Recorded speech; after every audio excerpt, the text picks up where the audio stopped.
नमस्कार मित्रों, जैसा कि दीनदयाल उपाध्याय गोरखपुर विश्वविद्यालय की बहुप्रतीक्षित बीएड द्वितीय वर्ष की वार्षिक परीक्षाएं हो रही हैं, तो आज के इस वीडियो में हम लोग गृह विज्ञान शिक्षण विषय से संबंधित महत्वपूर्ण प्रश्नों पर विचार करेंगे, जो कि परीक्षा में महत्वपूर्ण अंक दिलाने में कारगर साबित होंगे।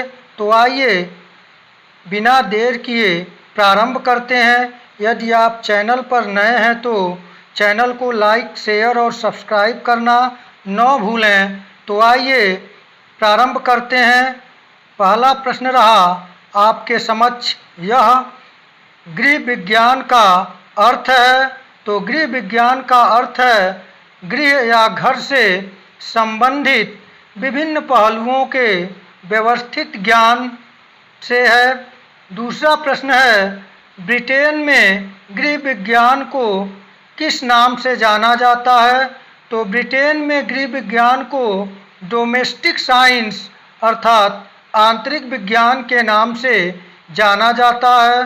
तीसरा प्रश्न है, भारत में सर्वप्रथम स्त्री अधिकारों के लिए सार्वजनिक तौर पर अभियान चलाने का श्रेय किस महिला को है। तो भारत में सर्वप्रथम स्त्री अधिकारों के लिए सार्वजनिक तौर पर अभियान चलाने का श्रेय स्वर्ण कुमारी देवी को है। तो आप इन प्रश्नों के मैं 4 विकल्प इसलिए नहीं दे रहा हूं कि आप करेक्ट आंसर एक ही विकल्प से प्राप्त कर लें।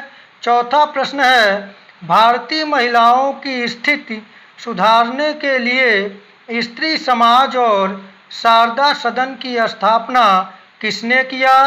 तो यह शारदा सदन और स्त्री समाज की स्थापना पंडिता रमाबाई सरस्वती ने किया था। प्रश्न संख्या 5 है, भारत में लेडी इरविन कॉलेज की स्थापना कब और कहाँ की गई। तो भारत में लेडी इरविन कॉलेज की स्थापना 1932 ईस्वी में दिल्ली में की गई। प्रश्न संख्या 6 है, गृह विज्ञान विषय के कितने प्रमुख अंग हैं। तो गृह विज्ञान विषय के 5 प्रमुख अंग हैं। पहला आहार तथा पोषण, दूसरा संसाधन प्रबंधन, तीसरा वस्त्र एवं सूत विज्ञान, चौथा मानव विकास एवं विस्तार और 5वां है संप्रेषण। तो आप लोग इस टू द पॉइंट जो फैक्ट यानी कि तथ्य दिए गए हैं उसे आप तैयार कर लें, और प्रश्न अगर घुमा के भी पूछेगा तो आप आंसर आसानी से कर सकते हैं। तो आइए अब अगले प्रश्न पर विचार किया जाए। प्रश्न संख्या 7 है, भोजन के स्तर को सबसे अधिक प्रभावित करने वाला कारक है। तो भोजन के स्तर को सबसे अधिक प्रभावित करने वाला कारक परिवार की आर्थिक स्थिति है। यदि आर्थिक स्थिति ठीक होगी तो भोजन का स्तर अधिक उच्च कोटि का होगा, और यदि कमजोर है तो भोजन का स्तर निम्न होगा। प्रश्न संख्या 8वां है, कुपोषण का द्वितीयक कारक है। तो कुपोषण का द्वितीयक कारक है पोषण संबंधी रोग। प्रश्न संख्या 9 है, भारत में 2000 से सन 2001 में प्रति व्यक्ति दूध की उपलब्धता थी। तो भारत में 2000 से 2001 के बीच में प्रति व्यक्ति दूध की उपलब्धता 217 मिलीलीटर थी। प्रश्न संख्या 10 है, कुपोषित महिलाओं द्वारा जन्मे बच्चों का औसत भार होता है। तो 2.7 किलोग्राम। प्रश्न संख्या 11 है, समाज की सबसे छोटी इकाई क्या है। तो समाज की सबसे छोटी इकाई परिवार है। आइए प्रश्न संख्या 12 को देखा जाए। प्रश्न संख्या 12 है, अखिल भारतीय गृह विज्ञान संघ की स्थापना की गई। तो अखिल भारतीय गृह विज्ञान संघ की स्थापना सन 1952 ईस्वी में की गई। प्रश्न संख्या 13 है, अमेरिका में गृह विज्ञान को किस नाम से जाना जाता है? तो अमेरिका में गृह विज्ञान को गृह अर्थशास्त्र के नाम से जाना जाता है। प्रश्न संख्या 14 है, मंदबुद्धि अथवा अल्पवयस्क छात्राओं को गृह विज्ञान विषय किस विधि से पढ़ाया जाना चाहिए? तो मंदबुद्धि अथवा अल्पवयस्क छात्राओं को गृह विज्ञान विषय को स्थूल से सूक्ष्म विधि से पढ़ाया जाना चाहिए। प्रश्न संख्या 15 है, वर्तमान समय में भारत में किस जर्मन शिक्षा शास्त्री की पाठ्य योजना प्रचलित है? तो यह पाठ्य योजना पद्धति हार्वर्ड द्वारा दी गई है, जो भारत में प्रचलित है। प्रश्न संख्या 16 है, गृह विज्ञान एक कैसा विषय है? तो गृह विज्ञान एक व्यवहारिक विषय है। प्रश्न संख्या 17 है, किस अवस्था में व्यक्ति का भार वृद्धि किसी समय विशेष पर पहुंचकर सामान्यतः अवरुद्ध हो जाती है? तो प्रौढ़ावस्था में। प्रश्न संख्या 18 है, मक्खन या देसी घी का कौन सा विटामिन तलने पर नष्ट हो जाता है? तो मक्खन या देसी घी को तलने पर विटामिन ए नष्ट हो जाता है। आप लोग इन प्रश्नों को अच्छी तरीके से तैयार कर लें, परीक्षा में निश्चित सफलता मिलेगी। प्रश्न संख्या 19 है, कार्बोहाइड्रेट के प्रमुख स्रोत हैं आलू, चावल तथा मिठाइयाँ। प्रश्न संख्या 20 है, प्रोटीन के प्रमुख स्रोत हैं। तो प्रोटीन के प्रमुख स्रोत हैं मांस, अंडे, मछली, मुर्गी, दूध, दही, पनीर, दालें, सोयाबीन, मूंगफली। अब इसमें से आपको कोई एक दे और पूछ देगा कि इसमें से कौन कार्बोहाइड्रेट का प्रमुख स्रोत है, तो आप आलू, चावल और मिठाइयों में से देख लीजिएगा कौन है। इसी प्रकार प्रोटीन के प्रमुख स्रोत अगर पूछे तो मांस, अंडे, मछली, मुर्गी, दूध, दही, पनीर, दालें, सोयाबीन, मूंगफली में से आप देख लेंगे।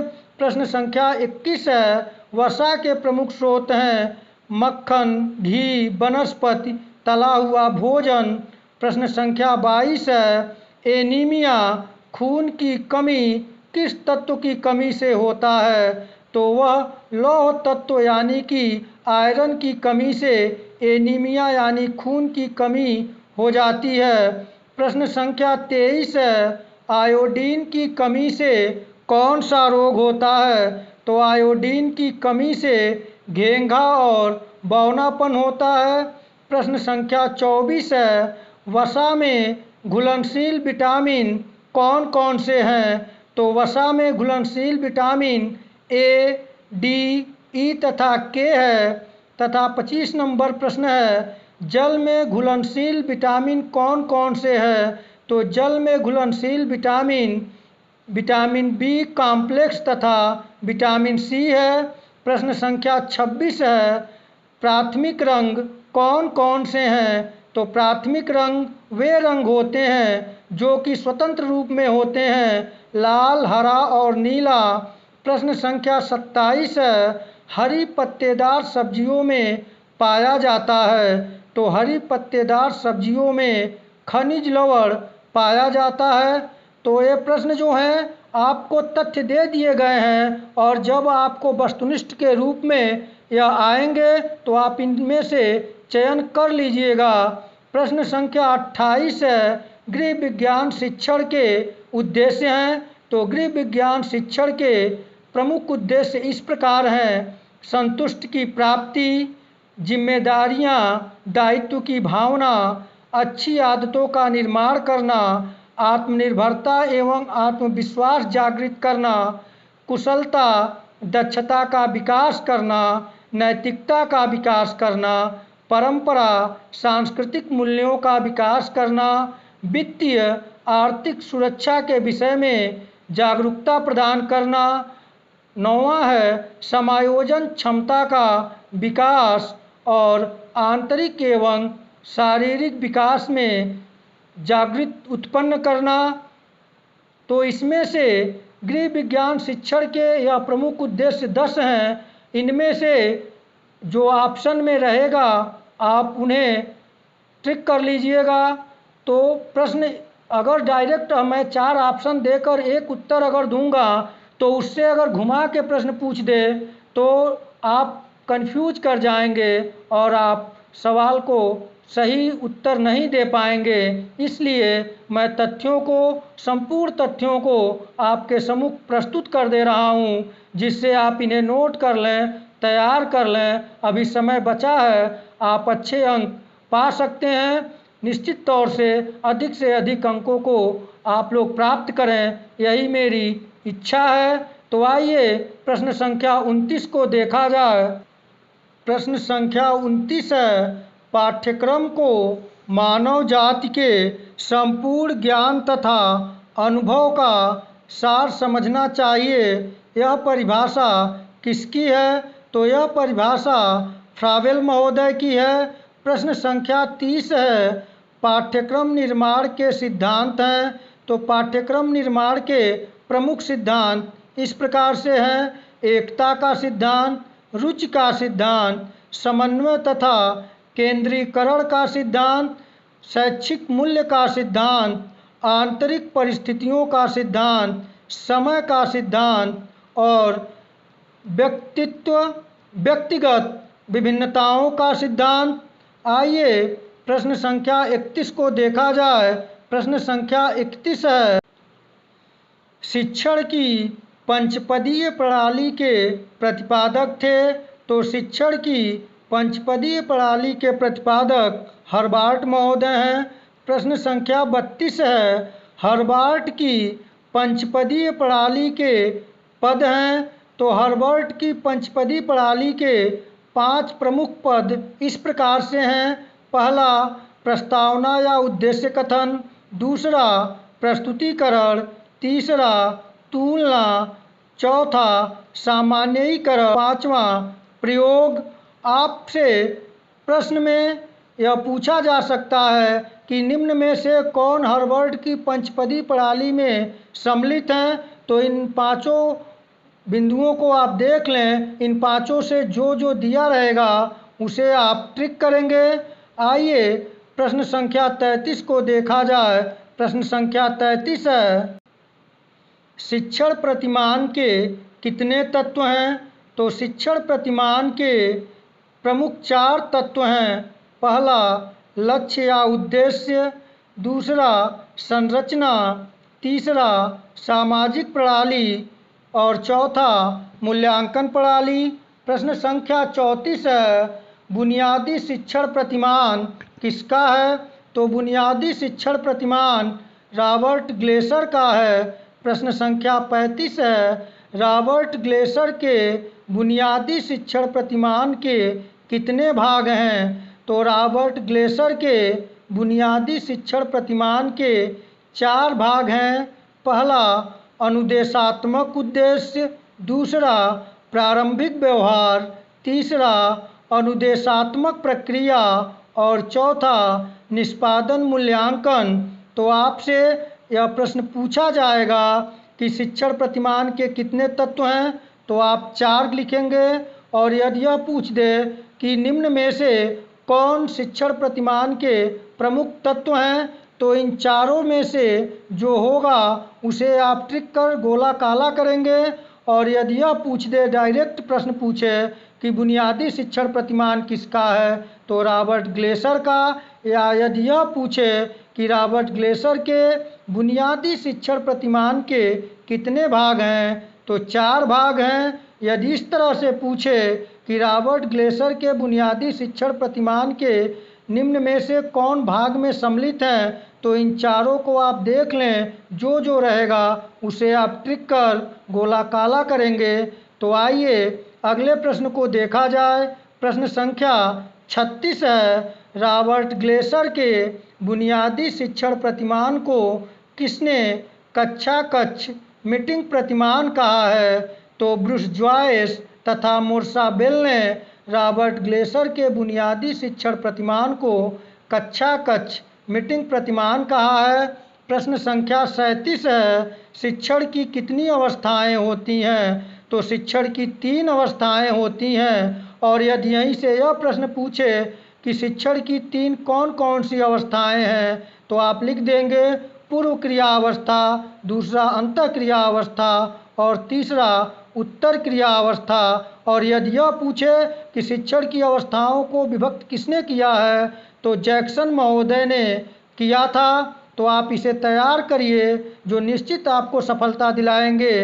प्रश्न संख्या 38 है, शिक्षण के कितने स्तर हैं? तो शिक्षण के 3 स्तर हैं। शिक्षण के 3 कौन कौन से स्तर हैं? तो पहला है स्मृति स्तर, दूसरा है बोध स्तर और तीसरा है चिंतन स्तर।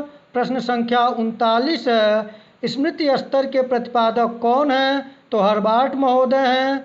40वां प्रश्न है, बोध स्तर के प्रतिपादक कौन हैं? तो मॉरिसन महोदय हैं। और 41 नंबर प्रश्न है, शिक्षण स्तर के चिंतन स्तर के प्रतिपादक कौन हैं? तो चिंतन स्तर के प्रतिपादक हंट महोदय हैं। तो आप इस प्रश्न को सही से देख लें, अच्छी तरीके से तैयार कर लें। यहाँ से प्रश्न मिलना ही मिलना है आपको, इसलिए आप इसे तैयार करें। प्रश्न संख्या 42 है, शिक्षण के संज्ञानात्मक अथवा ज्ञानात्मक पक्ष का वर्गीकरण किसने किया? तो बेंजामिन एस ब्लूम ने किया था। प्रश्न संख्या 43 है, शिक्षण के भावात्मक पक्ष का वर्गीकरण किसने किया? तो ब्लूम, क्रैथवाल तथा मसीह ने किया था। प्रश्न संख्या 44 है, शिक्षण के मनोक्रियात्मक या मनोगत्यात्मक पक्ष का वर्गीकरण किसने किया? तो सिम्पसन महोदय ने किया था। प्रश्न संख्या 45 है, ज्ञानात्मक तथा भावात्मक पक्षों के उद्देश्यों को व्यवहारिक रूप में लिखने के लिए विधि को किसने जन्म दिया? तो रॉबर्ट मेंगर महोदय ने दिया। इसी को रॉबर्ट मेंगर विधि के नाम से भी जाना जाता है। तो आपसे किसी भी प्रकार से प्रश्न पूछे, यदि आपका कॉन्सेप्ट क्लियर है तो आप आसानी पूर्वक प्रश्नों का सही उत्तर दे सकेंगे। तो आप इन प्रश्नों को तैयार कीजिए। प्रश्न संख्या 46 है, शिक्षण के मनोगत्यात्मक या क्रियात्मक उद्देश्यों को लिखने के लिए किसने विधि प्रस्तुत की? तो रॉबर्ट मिलर ने। इसी को रॉबर्ट मिलर विधि के नाम से भी जाना जाता है। प्रश्न संख्या 47 है, शिक्षण उद्देश्यों के सामान्य उद्देश्य या शैक्षिक उद्देश्य लिखने की विधि को किसने विकसित किया? तो ग्रोनलुंड महोदय ने किया था और इसी को ग्रोनलुंड विधि के नाम से भी जाना जाता है। प्रश्न संख्या 48 है, स्व अनुदेशन के कितनी तकनीक है? तो स्व अनुदेशन के 2 तकनीक है। कौन कौन? पहला अभिक्रमित अनुदेशन और दूसरा कंप्यूटर स्व अनुदेशन। आइए अगले प्रश्न पर विचार किया जाए। प्रश्न संख्या 49 है, अभिक्रमित अनुदेशन के कितने प्रकार हैं? तो अभिक्रमित अनुदेशन के 3 प्रकार हैं। रेखीय या बाह्य अभिक्रमित अनुदेशन, इसके प्रतिपादक बी.एफ. स्किनर महोदय हैं। दूसरा शाखीय या आंतरिक अभिक्रमित अनुदेशन, इसके प्रतिपादक नॉर्मल ए क्राउडर महोदय हैं। और तीसरा मैथेटिक्स या अवरोही अभिक्रमित अनुदेशन, इसके प्रतिपादक थॉमस एफ गिलबर्ट महोदय हैं। प्रश्न संख्या 50 है, सूक्ष्म शिक्षण के जनक कौन हैं? तो सूक्ष्म शिक्षण के जनक डी एलन महोदय हैं। तो आप इन प्रश्नों को तैयार कीजिए। निश्चित तौर से आप अधिक से अधिक अंक प्राप्त कर शिक्षक बनने का सपना पूरा कर सकेंगे। प्रश्न संख्या 51 है, सूक्ष्म शिक्षण चक्र। यदि आपसे सूक्ष्म शिक्षण पदों को पूछे या चक्र बनाने को पूछे तो ऑब्जेक्टिव प्रश्न है, बनाने को तो पूछ नहीं सकता। उसमें से यह पूछ सकता है कि निम्न में से सूक्ष्म शिक्षण चक्र में कौन सम्मिलित है। तो आप देख लें, सूक्ष्म शिक्षण चक्र जो है, पहला पाठ योजना, सूक्ष्म शिक्षण, आलोचना या प्रतिपुष्टि, पुनः पाठ योजना निर्माण, पुनः शिक्षण और पुनः आलोचना, यही सूक्ष्म शिक्षण चक्र है। और यह चक्र जब तक चलता रहता है जब तक कि छात्राध्यापक या छात्राध्यापिकाओं को शिक्षण कौशलों का उचित प्रकार से दक्षता हासिल न हो जाए, तब तक सूक्ष्म शिक्षण चक्र चलता रहता है। आइए अगले प्रश्न को देखा जाए। प्रश्न संख्या 52 है, फ्लैंडर्स के शाब्दिक व्यवहार की अंतःक्रिया विश्लेषण प्रणाली प्रतिमान में कितनी श्रेणियां हैं। तो 10 श्रेणियां हैं। प्रश्न संख्या 53 है, अनुकरणीय सामाजिक कौशल प्रशिक्षण SST शिक्षक व्यवहार का वर्गीकरण किसने किया। तो कार्ल ओपेनशॉ ने कब किया, 1968 ईस्वी में। और इन्होंने इसका वर्गीकरण कितने सोपानों में किया है। तो 6 सोपानों में किया है। तो आपको जो महत्वपूर्ण तथ्य हैं प्रश्नों के, वे दिए जा रहे हैं, बताए जा रहे हैं। आप उन्हें तैयार कर लें और प्रश्न किधर से भी घुमाकर पूछे, आप आसानी से उसका उत्तर दे सकते हैं। आइए अगले प्रश्न को देखा जाए। प्रश्न संख्या 54 है, किंडरगार्टन प्रणाली शिक्षण के किस सिद्धांत पर आधारित है। तो किंडरगार्टन प्रणाली शिक्षण के क्रियाशीलता या करके सीखने के सिद्धांत पर आधारित है। प्रश्न संख्या 55 है, प्रस्तावना कौशल का संबंध छात्रों के किस ज्ञान से होता है। तो प्रस्तावना कौशल का संबंध छात्रों के पूर्व ज्ञान से होता है। प्रश्न संख्या 56 है, पूर्ण से अंश की ओर का शिक्षा आधारित है। तो गेस्टाल्ट मनोविज्ञान पर यदि यह पूछे कि अधिगम का कौन सा सिद्धांत पूर्ण से अंश की ओर के शिक्षण सूत्र पर आधारित है, तो पूर्ण से अंश की ओर शिक्षण सूत्र पर आधारित अधिगम का जो सिद्धांत है वह कोहलर का सिद्धांत है, जिसे हम सूझ के सिद्धांत के नाम से जानते हैं।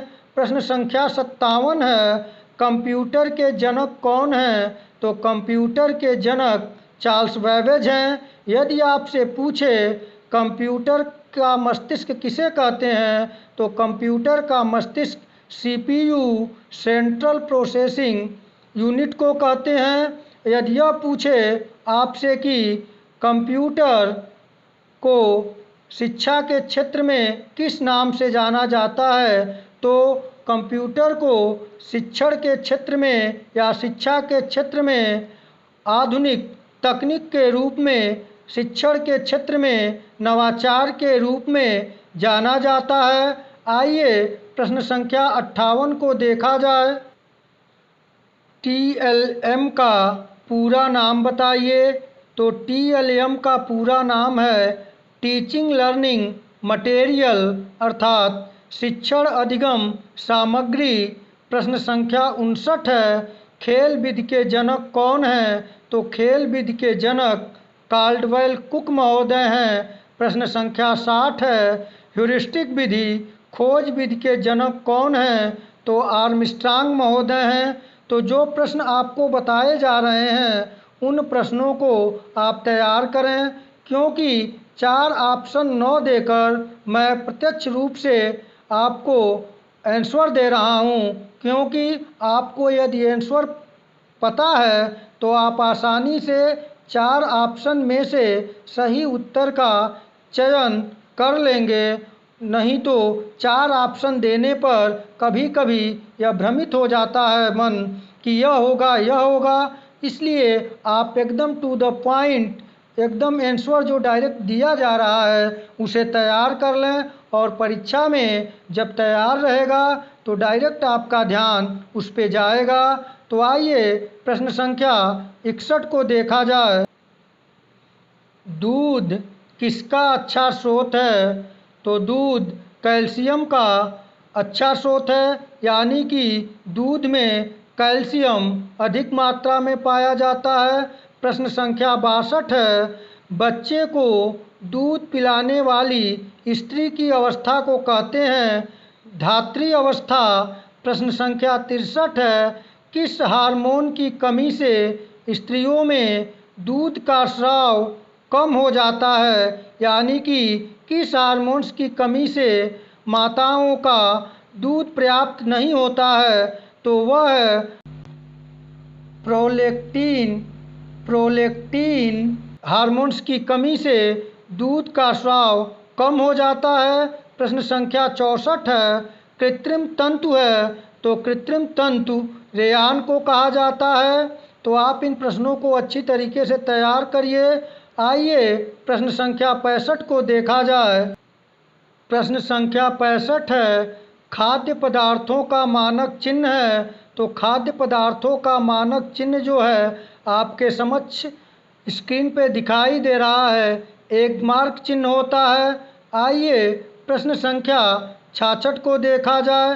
प्रश्न संख्या 66 है, उत्तर प्रदेश की माध्यमिक शिक्षा परिषद ने गृह विज्ञान विषय को अनिवार्य कब बनाया?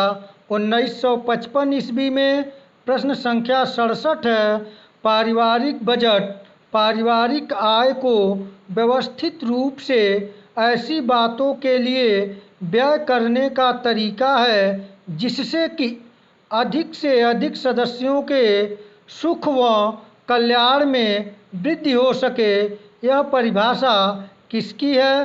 तो यह परिभाषा वेबर महोदय की है। वेबर महोदय ने बजट को परिभाषित करते हुए बताया है, पारिवारिक बजट पारिवारिक आय को व्यवस्थित रूप से ऐसी बातों के लिए व्यय करने का तरीका है जिससे कि अधिक से अधिक सदस्यों के सुख व कल्याण में वृद्धि हो सके। आइए प्रश्न संख्या 68 को देखें। बजट भूत के व्यय, भविष्य के अनुमानित व्यय और वर्तमान समय की मदों पर निश्चित व्यय का लेखा जोखा है। यह परिभाषा किसकी है? तो यह परिभाषा क्रेग तथा रस महोदय की है। प्रश्न संख्या 69 है, रेशम की वस्तुओं पर किसका कलफ लगाया जाता है? तो गोंद का। प्रश्न संख्या 70 है, टाइफाइड बुखार का दूसरा नाम है। तो टाइफाइड बुखार को मियादी बुखार या मोतीझरा के नाम से भी जाना जाता है। प्रश्न संख्या 71 है, रसोई घर में विज्ञान का प्रयोग सर्वप्रथम किस देश के वैज्ञानिक ने किया? अमेरिका के बेंजामिन थॉमस महोदय ने सर्वप्रथम रसोई घर में विज्ञान का प्रयोग किया था। आइए प्रश्न संख्या 72 को देखें। मूल्यांकन की प्रमुख प्रविधियां कौन कौन सी हैं? तो मूल्यांकन की प्रमुख प्रविधियां इस प्रकार से हैं, परीक्षा प्रविधि, अभिवृत्ति मापनी, अवलोकन, क्रम निर्धारण मान, समाज मिति विधि, अनुसूची, पड़ताल सूचियां, प्राप्तांक पत्र, साक्षात्कार और प्रश्नावली। यह मूल्यांकन की प्रमुख प्रविधियां हैं। आपसे इस तरह प्रश्न पूछा जाएगा कि मूल्यांकन की प्रमुख प्रविधियां निम्न में से कौन सी हैं? तो इन 10 जो प्रविधियां दी हुई हैं इनमें से यदि 2 दिया हो तो देगा ए और बी दोनों, या 3 दिया होगा तो ए बी सी तीनों, और यदि 1 दिया होगा तो आप इसमें से देख लीजिएगा। जिस प्रकार से प्रश्न पूछा जाए आप उसके आंसर को देने को तैयार रहेंगे। तो मूल्यांकन की प्रमुख प्रविधियां आपके सम्मुख हैं, आप इन्हें तैयार कर लें। आइए अगले प्रश्न को देखा जाए। प्रश्न संख्या 73 है, एक उत्तम मूल्यांकन रीति वह साधन है जो व्यवहार के वांछित परिवर्तन के वांछित परिणामों को प्राप्त करने में समर्थ है। यह परिभाषा किसकी है? तो यह परिभाषा वी.एस. ब्लूम महोदय की है। प्रश्न संख्या 74 है, वी.एस. ब्लूम के ज्ञानात्मक पक्ष से संबंधित क्रियाओं की सूची बताइए।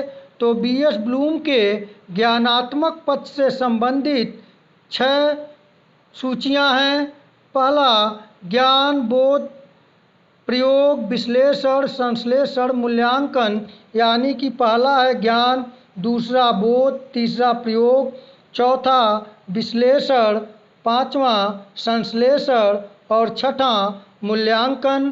प्रश्न संख्या 75 है, नारी तुम केवल श्रद्धा हो, विश्वास रजत नगपग तल में, पीयूष स्रोत सी बहा करो जीवन के सुंदर समतल में।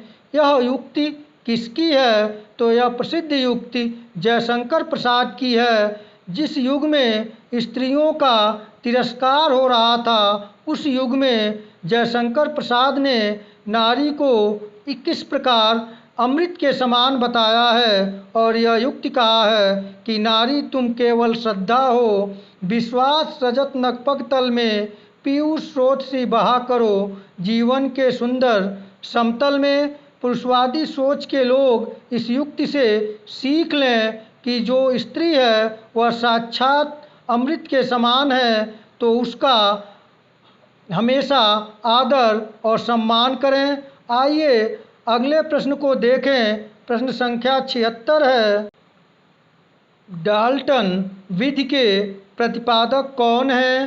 तो डाल्टन विधि के प्रतिपादक कुमारी हेलेन पार्कहर्स्ट महोदया हैं। प्रश्न संख्या 77 है, प्रोजेक्ट पद्धति के प्रतिपादक कौन है? तो प्रोजेक्ट पद्धति के प्रतिपादक किलपैट्रिक महोदय हैं। प्रश्न संख्या 78 है, ओटिविया प्रणाली के प्रतिपादक कौन है? तो ओटिविया प्रणाली के प्रतिपादक जॉन केनेडी हैं। प्रश्न संख्या 79 है, अधिगम के संज्ञानात्मक विकास के सिद्धांत के प्रतिपादक कौन है? तो अधिगम के संज्ञानात्मक विकास के सिद्धांत के प्रतिपादक जीन पियाजे महोदय हैं। आइए अगले प्रश्न पर विचार किया जाए। प्रश्न संख्या 80 है, सूक्ष्म शिक्षण का उपयोग करते हैं शिक्षण कौशल के विकास में। प्रश्न संख्या 81 है, मूल्यांकन एक प्रक्रिया है। तो मूल्यांकन एक सतत एवं व्यापक प्रक्रिया है। प्रश्न संख्या 82 है, भारतीय दर्शन में स्त्री को किसके तादात्म्य में माना गया है? यानी कि भारतीय दर्शन में स्त्री को किसके समान माना गया है? गृह के। प्रश्न संख्या 83 है, गृह विज्ञान की शिक्षिका का व्यक्तित्व किस प्रकार का होना चाहिए? तो प्रभावशाली होना चाहिए। प्रश्न संख्या 84 है, अंतर्राष्ट्रीय महिला दिवस किस तिथि को मनाया जाता है? तो 8 मार्च को। तो आप लोग इन प्रमुख 84 प्रश्नों को तैयार कर लें। ये महत्वपूर्ण प्रश्न है परीक्षा के दृष्टिकोण से। निश्चित तौर से यदि आप इन प्रश्नों को तैयार कर लेते हैं तो परीक्षा में अधिक से अधिक अंकों के साथ सफलता प्राप्त करेंगे। तो आज के इस वीडियो में इतना ही। अगले नए टॉपिक के साथ मिलेंगे। तब तक के लिए नमस्कार।